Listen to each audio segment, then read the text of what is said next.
Hi, my loves. Welcome back to the Starscartel channel. If you don't know, I am Star. Thank you for joining me for our live prayer. I'm trying to hide my little scrunchie. Anywho, I'm going to get the scripture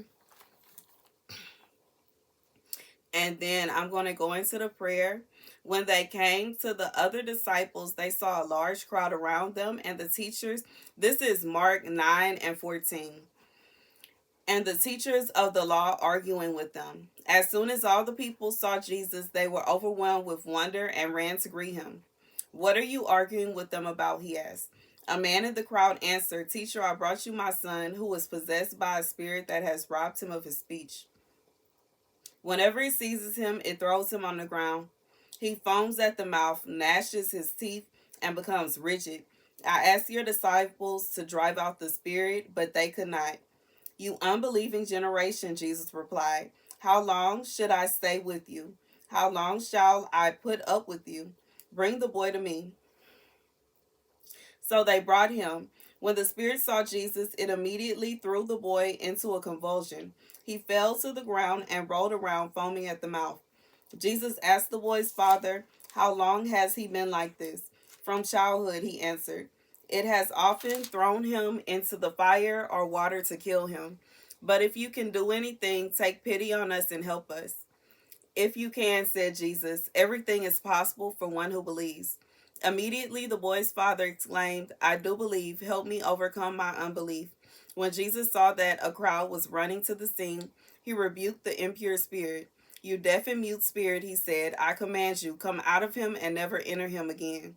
The spirit shrieked, convulsed him violently, and came out. The boy looked so much like a corpse that many said he's dead. But Jesus took him by the hand and lifted him up to his feet. He stood up.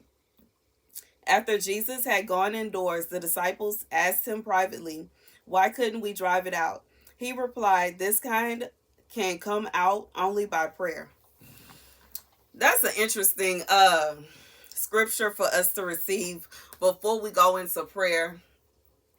But let's get into it. More crefi mai shok mana sie. La vai shoko mi now. Zevino for moi si now. La vai shakani savore sie. La vai shimi now. Lev como si. Agina for so voy.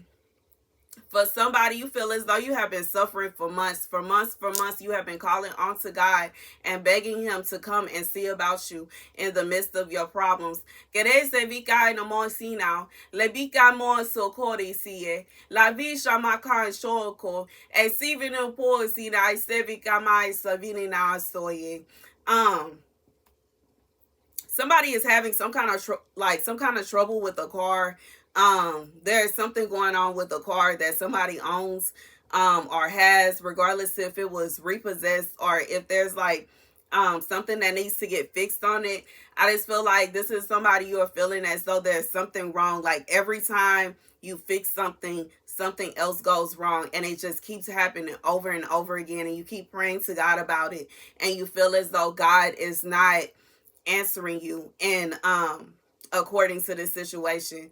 Marekerefiso la baishimina somina le kevin my somina le vino socorisi Shavi menaisi avant economy I so cover this year la vaisho macare sevina le vino po comi saye le viso vo.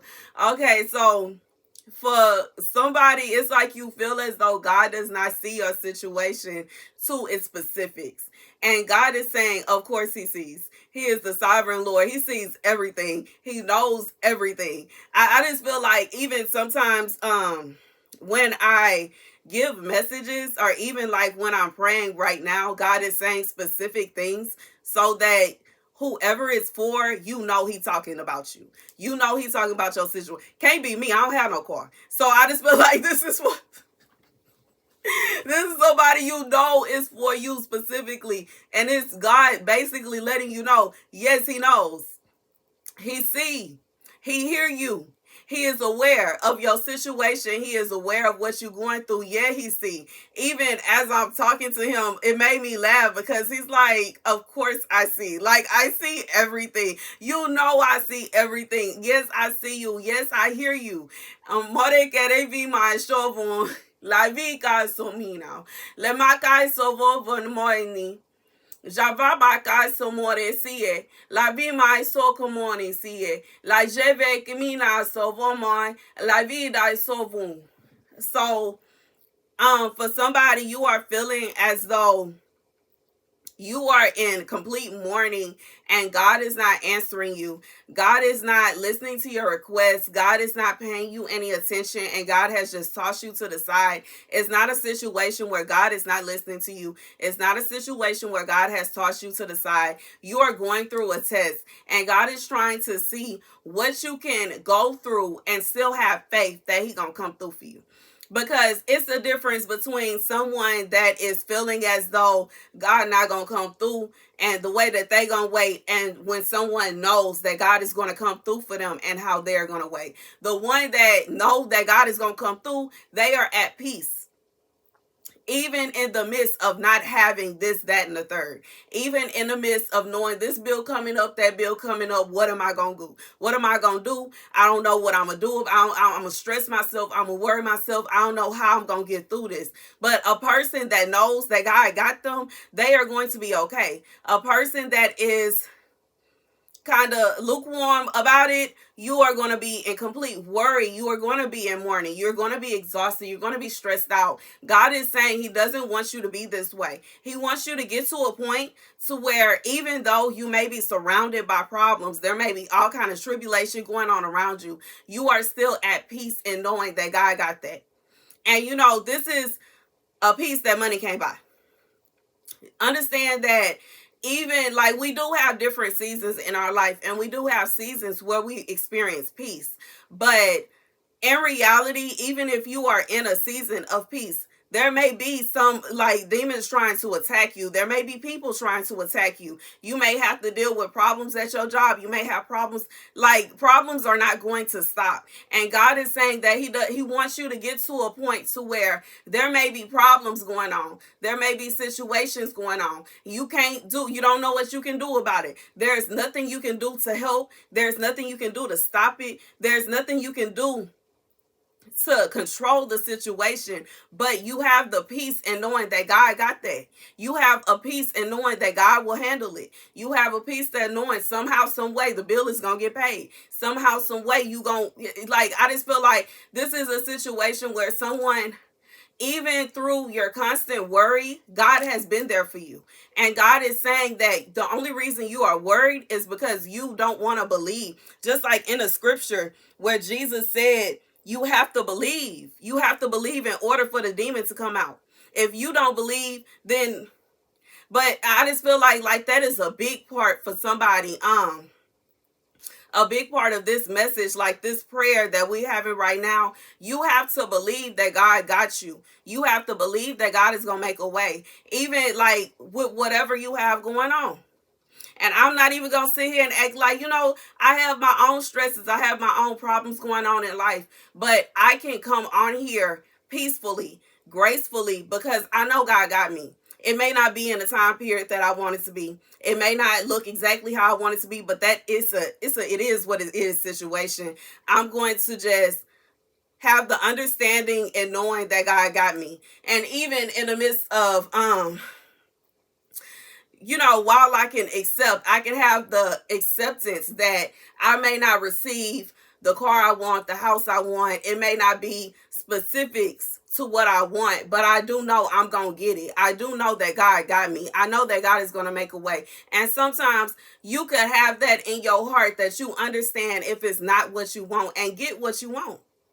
Like, legit. And this has happened to me so many times before. And I just feel like, For somebody, like, that is literally your message. Have faith. Have faith that God is going to come through for you. Have faith that God sees your situation. Have faith that God is hearing you. He is listening to you. It's not a situation where you are praying to him and he is ignoring you. He hear you. He see your situation exactly to the T. He see every single thing that's going on. He see it all.